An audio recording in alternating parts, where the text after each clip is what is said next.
கிறிஸ்துவுக்குள் பிரியமான சகோதர சகோதரிகளே, உங்கள் அனைவருக்கும் ஆசீர்வாதமான காலை வணக்கம்.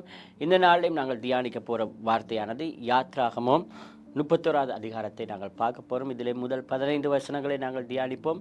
இந்த 15 வசனங்களில் நாங்கள் பார்க்கிறோம், தேவனானவர் தம்முடைய காரியத்தை செய்யும்படியாக தேவன் மனுஷர்களுக்கு தம்முடைய ஆவியை கொடுத்து தம்முடைய ஆவியின் மூலம் மனுஷர்களை தகுதிப்படுத்துகிறார். மனுஷருக்கு தேவையான ஞானத்தையும் அறிவையும் நுண்ணறிவையும் கொடுக்கிறார் என்று நாங்கள் பார்க்கிறோம்.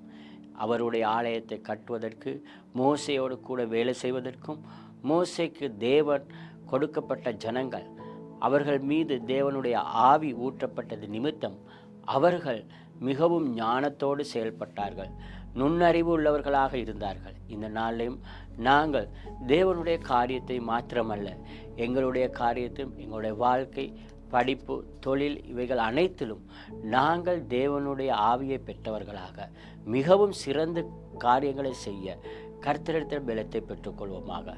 கர்த்தர் தாமே உங்களை ஆசீர்வதிப்பார்.